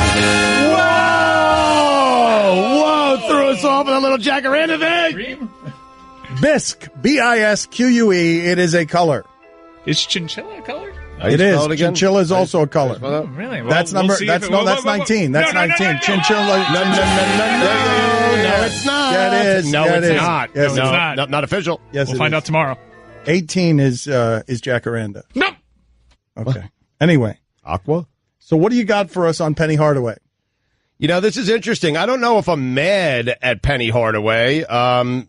The story's just interesting to me. So Penny Hardaway has taken over as the University of Memphis's new men's basketball coach. His first move as their head coach is to give his son Jaden a full ride, a scholarship. Okay? Right. Now, I don't know. That's his very first move? It's his first move, yeah. Now, Jaden Hardaway is a 6'5" shooting guard who spent this past season at IMG Academy in Florida, which is a very good academy, good basketball program. But he also played for Penny's AAU team. And during his time with the AAU team, he averaged 4.8 points per game on 35% shooting. Those aren't full ride numbers. And so it begs the question, did Penny Hardaway kind of take this job with the promise that his son would be given a full scholarship to the University of Memphis? Like a bonus, a sweetheart deal? Well, wait a minute. Why do they even need to do that? I thought that if you go to a school and you're someone who is an alum like him, like they will do all sorts of things for you, no? Oh, I don't think that Penny Hardaway, just being an alum, can get his son on 4.8 points per game on 35% shooting a scholarship at Memphis. Well, no, but it's specifically Penny Hardaway. And if you're the coach, don't your kids, if you're a teacher at one of these schools, don't your kids get education there for free? Isn't that normally how that works? Isn't that a perk as part of just education? I don't know. I'm not aware. I know, like, at private schools, if you teach, like private schools, not college. I know if you teach in private school, like my kids go to private school. If my wife decided to work, and Lord knows she's not, but if she decided to work and wanted to teach, then we would get, some money off of what we owe for tuition. I'm sorry, does Penny Hardaway need help getting his kids into college? Yeah, you never know. You never know. Oh, good point as well. You do never know, though. So I thought maybe that, like, Penny was attaching himself to his son, because Penny really, I'm not certain Penny deserves this coaching job, right? I'm not certain. I thought his son was good enough where Penny's like, hey, I'll deliver you my son, you give me the coaching job. But apparently the son, 4.8 points per game, I could do that. So maybe Penny Hardaway doesn't have enough clout at Memphis to get his son in, but he can just get a job that we're not sure he deserves. Yeah, Mike, I'm telling you, there's no way you get his son in. Not a full ride. Okay. No way. It's impossible. It's just weird that unless he's the coach. That the FBI investigated sport doesn't draw your attention for its decades-long injustice, but Penny Hardaway's the one that gets you mad. That Penny Hardaway getting the job that he doesn't deserve so that he can make the money off of the backs of players the way that coaches off of his back made money. Listen, I'm just upset here. I'm not mad about really any of it. It's just Penny has figured out a way to get his kid through college for free. The Stugotz I'm mad at him. Guillermo, yes. Put it on the poll. Is the Stugotz strong in Penny Hardaway? Aren't you trying to do that with your daughters in lacrosse? Yep. Syracuse, here I come. You're doing the same thing, right? It's why every thief thinks everyone else is a thief. You're doing the same thing. Yeah. I wanted to be the first, though. It appears that Penny is. So what are you doing with your daughters in lacrosse? Listen, I'm telling you, when all this is done, okay, when me and you are no longer, and we've decided to move on, because you want to go, write a book, and you want to go travel the world. And because you stabbed me in the back and Mike Ryan fired me. That too. And I want to just go to a college town and do a podcast, maybe a local radio show if there's still radio at that time. With Tony Baselli. With Baselli, but not Jacksonville. And I just want to go to a college town and just ride it out with my wife, do a little podcast the rest of our life. Ride that out, nice college town, little podcast, coach a college lacrosse team. So what I'm thinking about doing is attaching myself to my daughter, who's going to be an All-American. And, hey, listen, you get her, you got to take me on as head coach. 4 years from now. Yeah. That's the plan. He is going. So you are Todd Marinovich's father of of teenage lacrosse girls, because, Mike, we have not mined these stories nearly enough. Stugotz berating referees. Stugotz is a terror. All of this that has been built is going to go down one day when Stugotz gets into a wrestling match with some 15-year-old who called his lacrosse game wrong. It's how it's all going to end. It's going to end with blurry cell phone footage. A 15-year-old will call the game better than the referees we have. I know, but I'm saying, you know that he cannot be trusted to not stay unhinged with a great lacrosse team. He rips the Golden State Warriors because they are everything that he wants his lacrosse team to be. No, it is what my lacrosse team is. It's what it is? They are stacked. They are stacked. We have all the best players from all the schools in the. So Rachel and Emma are shortcut takers. Well, Emma, no. I mean, listen, Emma does dancing, so she's not even on the lacrosse team. But yes, Rachel's more cutthroat, so she is on the lacrosse team. She's on and she works very, very hard. So she didn't lose to a team and then join. Like, we lost to M&D Black up in Maryland, and Rachel didn't leave our program and join M&D Black. She stayed right here with this program. Oh, good. Because that's what athletes do, KD. Okay. All right. Very good. Bisque. All right. So this is what we've got here on show descriptions as we're going to choose one of these right now. We're going to choose one of these on ESPN Ooze. We have a new show description. We have thrown it out to the audience. We're only on ESPN Radio today. Oh, you meant for ESPN News. Yes, for ESPN Ooze. I don't know what you're calling it. The show description. It's going to be, this is a nice prize we're giving somebody. We asked the community to be creative, and we said, let's get the description of the show that ESPN will approve. Let's get a list, and let's find what works. So here are some of your choices. It's a great prize because we get to steal your work. You get zero money for it, but you press the info button when our program's on, and you say, look, I did that. Yep. All right, so here are some of, I really do like some of these. Dan gets mad at injustice. Stugotz gets mad at everything, mainly words. That's a good show description. Now, it's not enough shipping container, but maybe we can add to it. I can't stand those things. The Dan Le Batard Show with Stugotz, the Elon Musk of sports talk radio. I don't like that. The Dan Le Batard Show Stugotz with where a loud fat guy talks sports with a guy who reminds you of a homeless person who hit on a scratch-off ticket.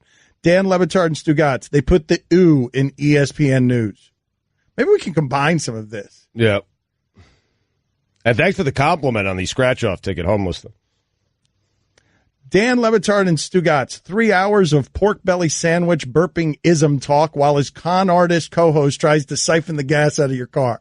That's good. That's Thank good. you. It's got to be that.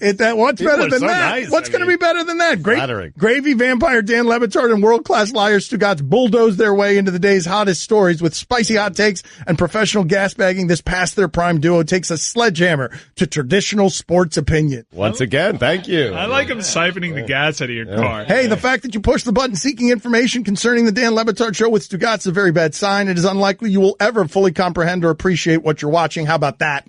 Yeah, I like that. Dan Le Batard and Stugotz, terrible, $2. Very good.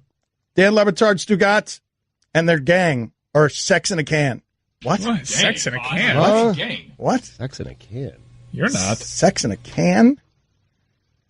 All right, so we're doing it. Dan Le Batard and Stugotz, 3 hours of pork belly sandwich burping ism talk while his con artist co-host tries to siphon the gas out of your car. We need a shipping container sent. No, we don't. No, yes, we don't. We do. That's perfect. I'm going to send that one over. Now, I don't have final say in this because there's a standards and practices They're not issue. going to approve this. ESPN's not going to approve this. What's wrong with it? Ryan! I don't know how else to say this, so I'll just say it. What is it, Linda? I think we should see other people. Are you breaking up with me? On a roller coaster? Well, we do have a lot of fun. Maybe we should stay together. An emotional roller coaster? Surprising. What's not surprising? How much you could save by switching to Geico. I just need a little me time. Geico. 15 minutes could save you 15% or more.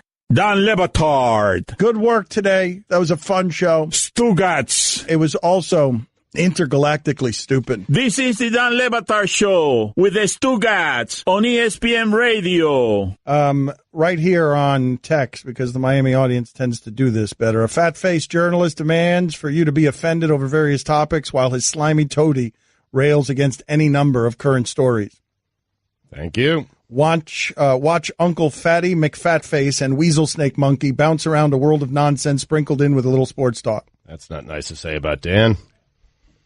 The Dan Le Batard Show with Stugotz, an aging sports show, tired and aging, with the shipping container filled with refugees struggling to keep them young and failing. All right, we'll figure it out. At Le Batard Show on Twitter is how you reach us, at Le Batard Show, if you want to vote in any of our polls. I can't believe that we just sort of bypassed. This show's moving very fast lately. Like, Bobby Valentine showed up, gave us his exact Wikipedia on how it is that he invented the rap. Like, he feels like he can prove it. Mm-hmm. Bobby Valentine, and he came on here, and he just showed up for a couple of minutes and was gone, and we didn't even address it again. Things are moving too fast around here. They really are. I mean, we didn't get to the Stanley Cup story. Go ahead. Give us the 30 seconds on the Stanley Cup story. What do you have on that? Well, Roy, who's a big hockey fan, he was pointing out that they have, because the Stanley Cup is so old and they etch every single name in there, that, Roy, what decade did they take off here? There are some greats being taken off the Stanley Cup. Their names will no longer be on the cup. 1954 to 1965. So guys like Gordie Howe? Yep. Bobby Hull? Yep. All these guys will now no longer be on the Stanley Cup. And Mike and I were thinking that's a bad way of doing it. You don't just take like a piece off and replace it with newer players. Those are legends of the games. They deserve to be on that cup for, to the end of time. And so we were thinking just make the cup bigger. Yep. Have the cup eventually reach the heavens. That's a good idea. Should the Stanley Cup, Cameron, put it on the poll. Should the Stanley Cup eventually reach the heavens? They retire these rungs every 13 years, and there are 5 rungs on the cup.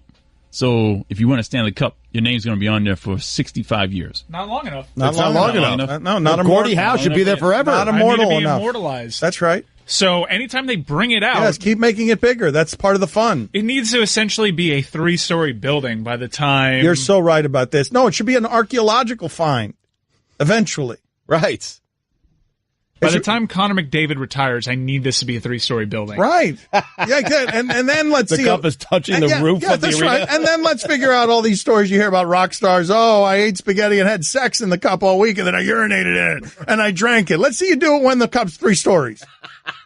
Don't you have that story on file somewhere, Mike? Didn't some rock star or some Dallas star, some rock star or some Dallas star, I'm not sure which, came on here and told us a story about what either Nikki Sixx or Mike Madonna. I don't know. I think it was Madonna. Thank you. We had Madonna on? I think, yes, we've had him on a couple of times. We had the keeper of the cup, which was a fascinating interview. I will tell you, the only one who challenged Jeremy Roenick, EA Sports Hockey, Sega Genesis, the only guy was Madonna. Number 9. Madonna, he's pretty. Madonna was pretty, and he was smooth, and he was fairly shocking when I think he told us the story of just debauchery one time and eating spaghetti out of, like, they drank for 4 straight days and with a rock band. Everyone was at a giant Gothic table nude and eating spaghetti out of the Stanley Cup. That thing is foul, and it should be 3 stories foul.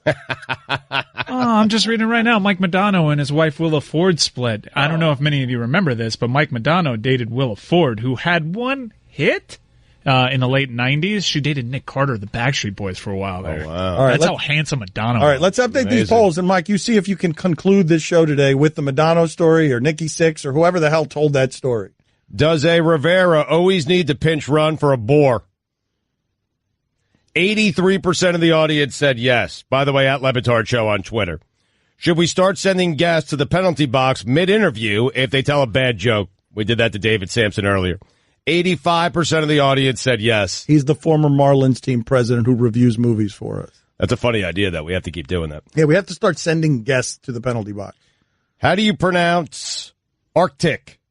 Arctic or Arctic? 61% of the audience said Arctic.